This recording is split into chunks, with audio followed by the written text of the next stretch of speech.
Je ne suis pas venue à ton mariage, Camille, mais pas pour la raison que tu crois. Et avant de partir, avant que cette maladie ne termine ce qu'elle a commencé et qu'il ne reste plus de temps pour parler, je dois te dire pourquoi.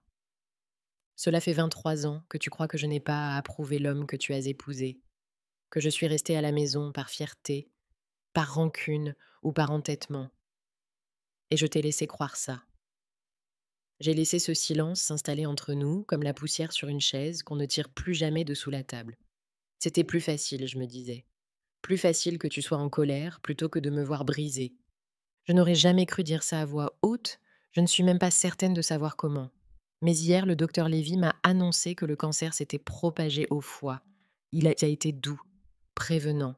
Il m'a regardé comme si j'allais m'effondrer dans son cabinet, et j'ai failli en rire, parce que ça, je l'ai déjà fait.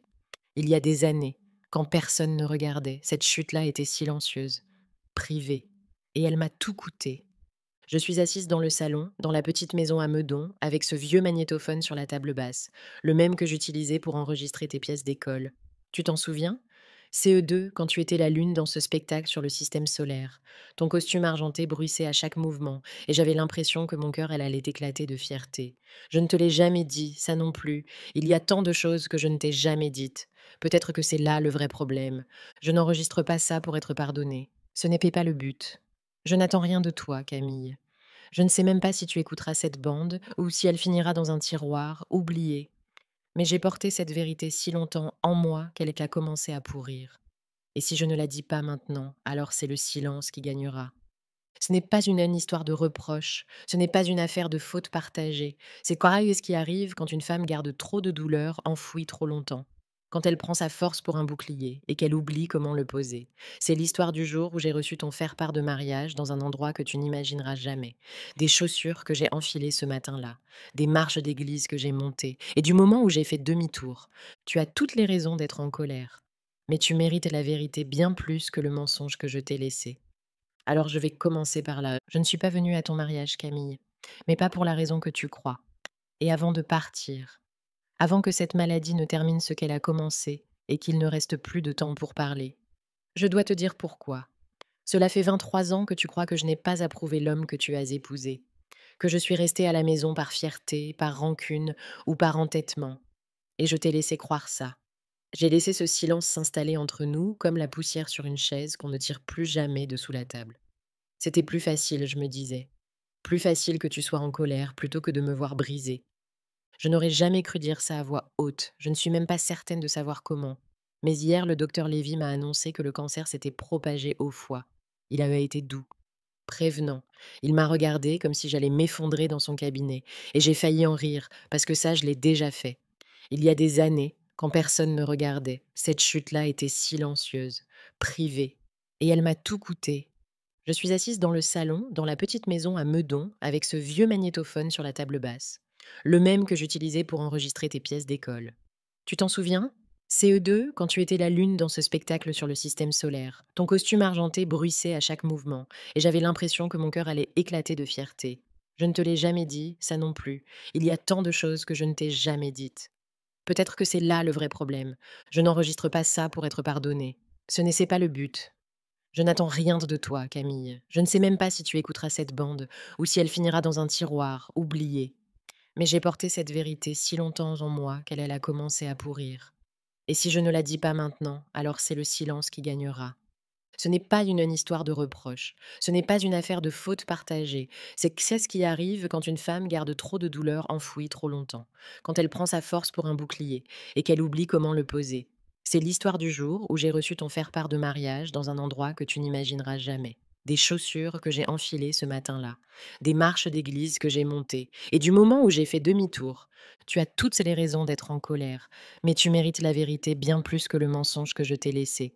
Alors je vais commencer par là. Au début, c'était plus simple de ne pas expliquer. Ton père disait toujours que je compliquais trop les choses, que parfois le silence suffisait. Alors quand le téléphone n'a pas sonné après le mariage, quand je n'ai pas reçu de carte de remerciement, quand ta voix n'a plus jamais franchi le seuil de cette maison, je me suis dit que tu étais juste occupée, que tu avais besoin de temps.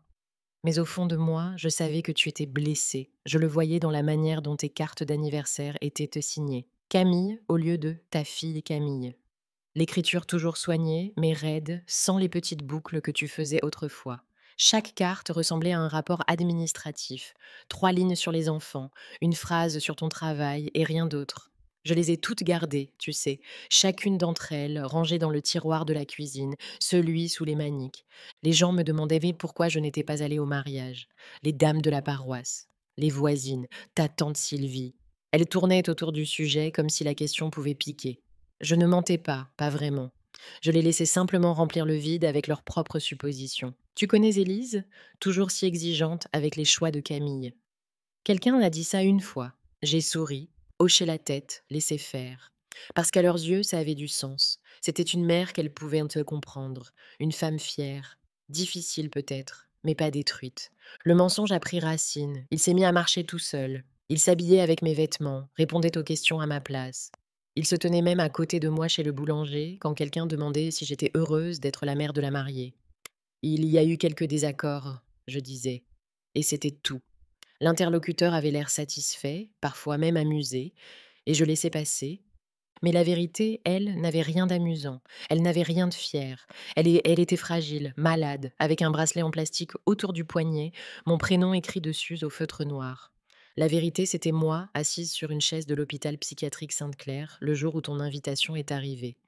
Moi, essayant de ne pas pleurer, devant une femme qui sentait la menthe poivrée et qui tenait toujours un missel dans son sac. Je me suis dit que je te protégeais, qu'aucune fille ne veut imaginer sa mère dans un service psychiatrique, que si je te disais, tu ne me regarderais plus jamais de la même manière. Peut-être que ça, c'est encore vrai. Mais ce que je ne voyais pas à l'époque, c'est ce que ce silence allait me coûter. Pas seulement toi, mais tout ce que j'aurais pu partager. Les anniversaires que j'ai manqués, les rires que je n'ai entendus qu'en écho. Cette partie de ta vie qui avançait pendant que la mienne restait figée dans un chapitre que j'avais trop honte de lire à voix haute. Et maintenant, alors qu'il me reste si peu de temps, j'essaye de tourner la page. Tu avais 12 ans quand ton père est mort. Je me souviens encore de la manière dont tu te tenais dans le couloir, serrant contre toi cet ours en peluche dont une oreille était à moitié mâchée, sans pleurer, sans parler, juste là, à me regarder téléphoner. Je ne sais pas si tu as compris les mots que je disais, ou juste le ton de ma voix quand elle s'est cassée. Oui, oui, je suis sa femme. C'était la première fois que je le disais au passé. Le monde n'a pas ralenti, même pas une seconde. Jean n'a pas laissé de mots, juste un adieu muet, enveloppé dans le silence et les choses restées inachevées. La poubelle n'avait pas été sortie, ses bottes de travail étaient encore près de la porte. Je les ai laissées là pendant des mois. Tu m'as demandé un jour pourquoi les chaussures de papa étaient toujours là, et je t'ai répondu que j'étais trop fatiguée pour les ranger. Mais la vérité, c'est que les bouger, c'était l'effacer, et je n'y étais pas prête, je ne crois pas l'avoir jamais été. Les gens ont apporté des gratins, Sylvie a organisé le congélateur, les dames de la paroisse ont prié pour moi dans la cuisine, m'ont dit que Dieu avait un plan. J'ai hoché la tête, je les ai remerciés. Mais le soir, une fois que tu étais couché, je restais assise à la table de la salle à manger avec une tasse de thé froide et le regard vide. C'est comme ça que j'ai survécu, Camille. Je me suis transformée en habitude. Je me levais. Je m'habillais, j'allais au travail, je t'aidais pour tes devoirs, je payais les factures, je pliais le linge, je ne pleurais pas, je ne criais pas, je ne craquais pas. Et le monde a confondu ça avec de la force. Je me disais qu'être forte, c'était la meilleure façon de t'élever. Que si je gardais tout en mouvement, tu ne verrais pas ce qui était brisé en moi. Mais que quelque chose s'est fissuré quand même. D'abord tout doucement. De petites choses. J'oubliais les jours. Je restais debout devant le lave-linge sans savoir pourquoi j'étais là. Je n'en ai parlé à personne. Même pas à moi-même. Pas vraiment. Tu as grandi en me regardant tout porter. Et je t'ai laissé croire que c'était ça. Être moi. Mais Camille, il y a une différence entre tenir le coup et ne jamais s'autoriser à tomber. Je me noyais déjà, même bien avant ton engagement, avant l'invitation, avant que le silence ne devienne si grand qu'il a fini par paraître normal. Parfois, je me demande ce qui se serait passé si j'avais craqué plus tôt, si j'avais laissé quelqu'un entrer, si je t'avais laissé entrer. Mais j'étais ta mère. Et les mères, surtout les mères comme moi, n'ont jamais appris comment s'effondrer devant leurs filles. C'est arrivé un mercredi. Les infirmières changeaient les draps des chambres et moi, j'étais assise dans la salle commune à essayer de finir un puzzle que personne ne complétait jamais. Il manquait toujours les coins. Je me souviens que Madame Delmas venait de me tendre un verre de jus de pomme tiède quand le chariot du courrier a fait son tour. On me donnait toujours le mien en dernier, comme si on savait que je ne recevais presque rien. Mais ce jour-là, il y avait une enveloppe crème, ton écriture dessus, penchée, bien droite, avec cette petite boucle sur le C de Camille. Pendant un instant, j'ai oublié où j'étais. J'ai pressé l'enveloppe contre ma poitrine, comme si elle allait disparaître si je la regardais trop vite. À l'intérieur, ton faire-part de mariage, une belle calligraphie, encre bleu marine.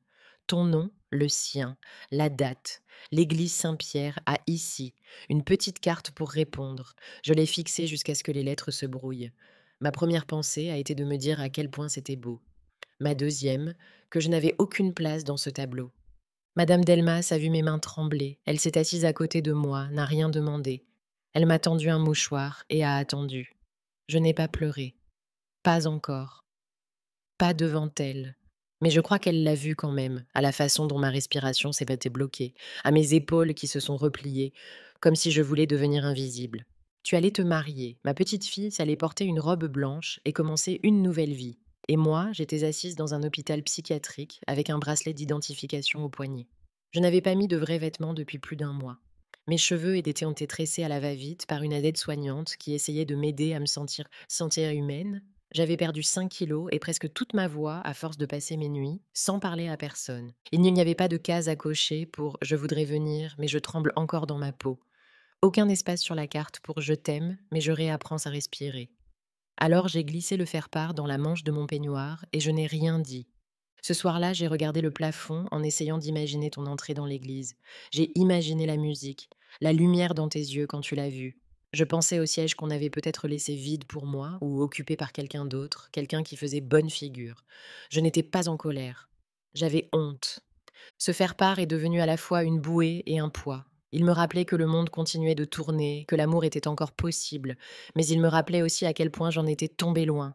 Les gens pensent que les effondrements arrivent comme des éclairs, brusques, bruyants, impossibles à ignorer. Le mien, non. Il s'était venu lentement, silencieusement, comme une fuite d'eau dans le plafond, jusqu'à ce que le plâtre cède d'un coup. Mais quand tout s'est écroulé, les dégâts étaient déjà là depuis longtemps. Ça a commencé par des oublis, des petites d'abord. Le four resté allumé, un rendez-vous manqué, entrer dans une pièce sans savoir pourquoi. Puis les nuits sans sommeil, les heures à fixer le plafond, le corps immobile, l'esprit agité.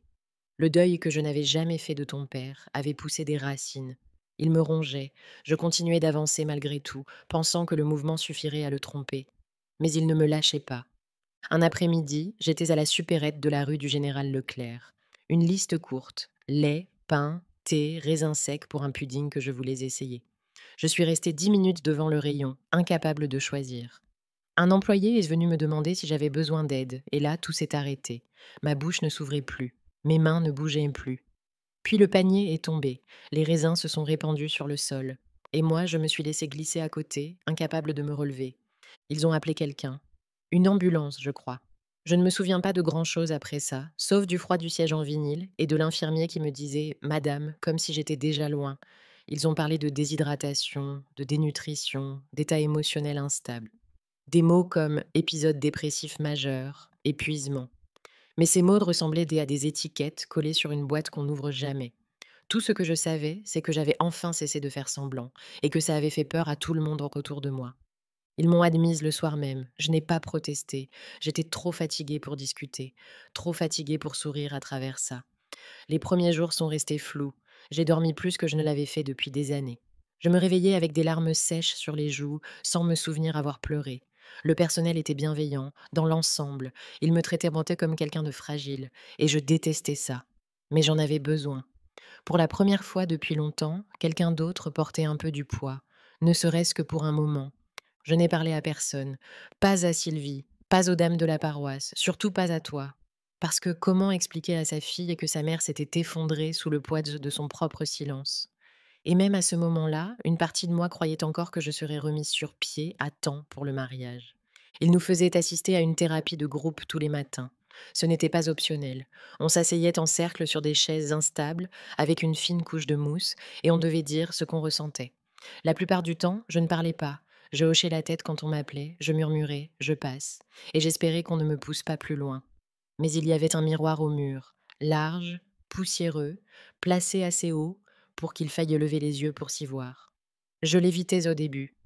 Puis un jour, j'y ai jeté un coup d'œil. Je n'ai pas reconnu la femme en face. Joues creuses, lèvres sèches, les cheveux enfermés dans un foulard parce que je n'avais plus la force de les coiffer. Elle avait l'air vieille, pas seulement par l'âge, vieille de fatigue, de lassitude. Comme si quelque chose d'essentiel s'était vidé d'elle. Madame Delmas, celle qui sentait la menthe poivrée, parlait souvent pendant les séances. Elle avait perdu son fils, mort d'overdose. Elle était toujours la première à pleurer. Je la trouvais faible, au début, trop tendre. Mais un matin, un nouveau dans le groupe lui a demandé comment elle faisait pour supporter tout ça, pour continuer. Elle l'a regardé droit dans les yeux et a dit: «On ne peut pas être fort si on ne reconnaît pas qu'on est brisé.» Cette phrase m'est restée collée à la peau comme du lierre. Elle grattait, elle restait. Je n'arrivais pas à m'en défaire.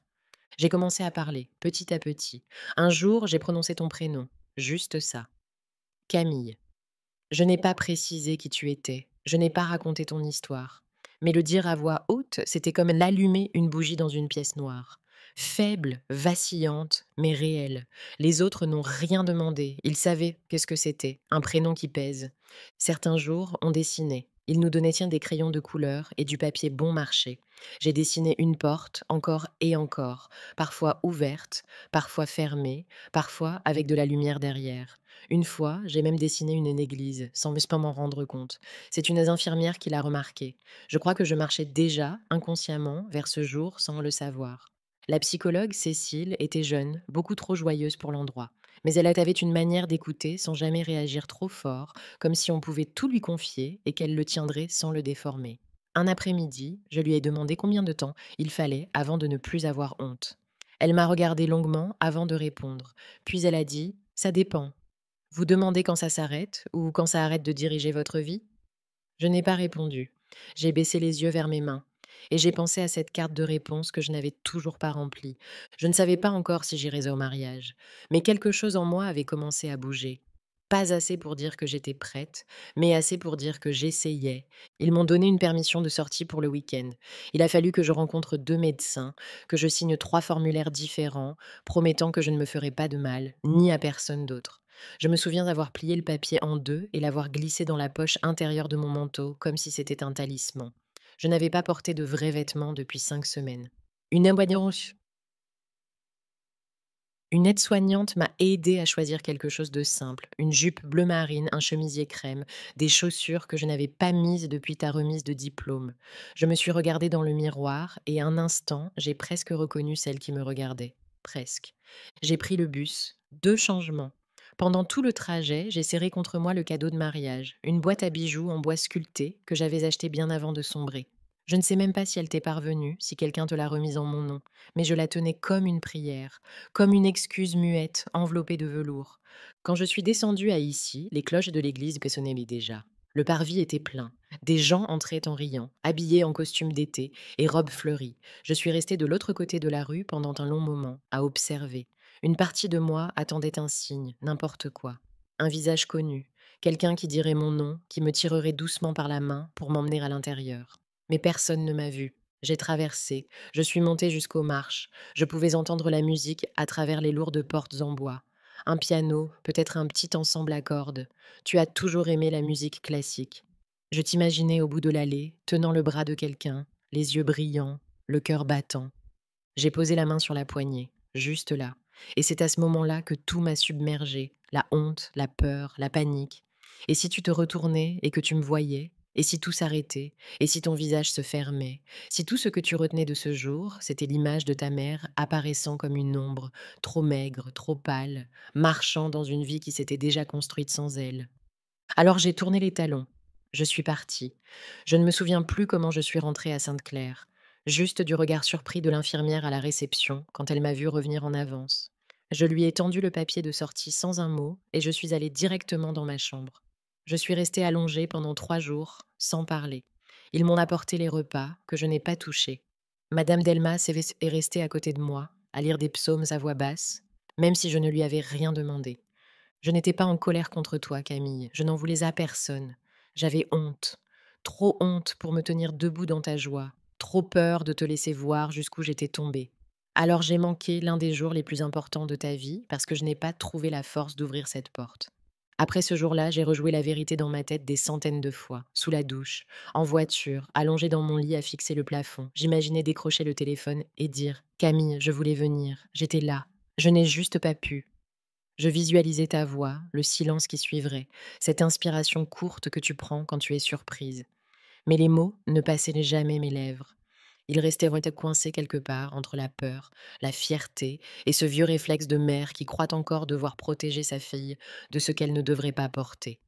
Parce que quelle fille veut entendre que sa mère a été internée?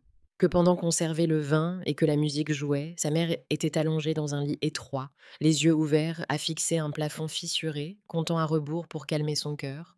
Je me suis convaincue que ça ne ferait que te blesser, que tu méritais une mère forte, même si cela signifiait être mal comprise.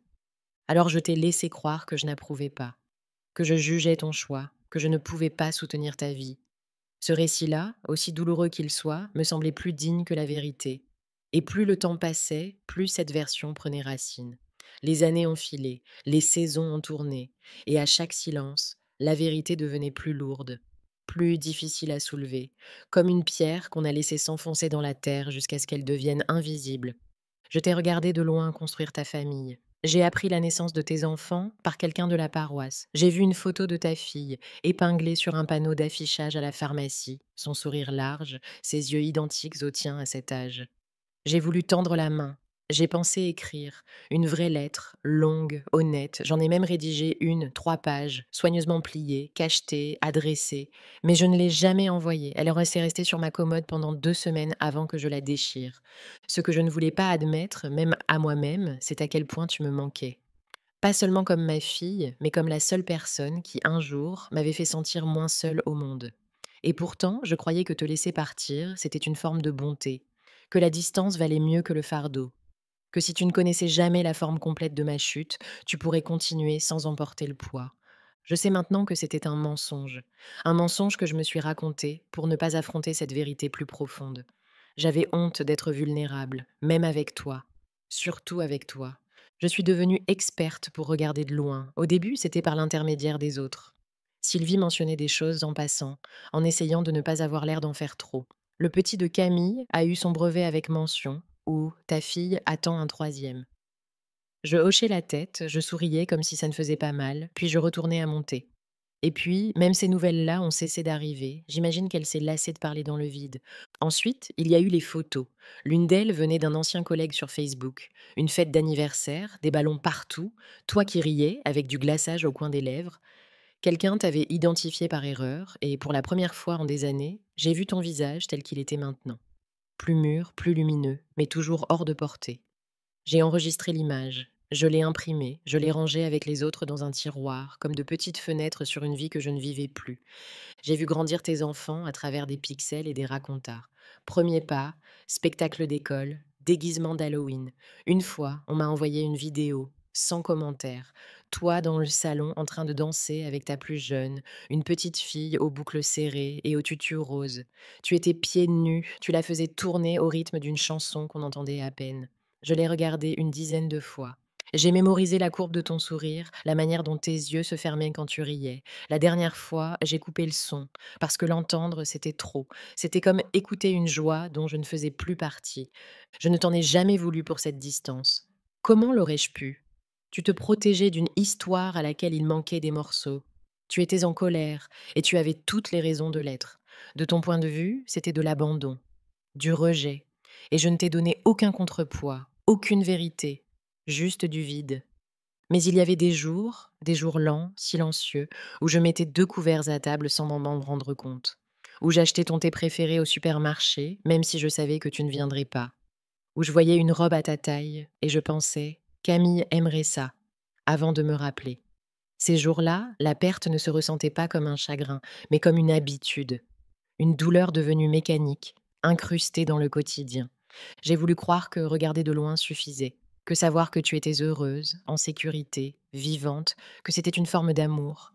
Mais ce n'était pas de l'amour, c'était une ombre, un substitut qui tenait compagnie mais qui ne remplissait rien. Maintenant, je le comprends. Aimer dans le silence ne suffit pas. Ça ne l'a jamais été. Je me souviens du jour où j'ai quitté l'hôpital pour de bon. Les papiers de sortie étaient rangés dans une chemise cartonnée, signé, daté, comme si c'était une simple formalité.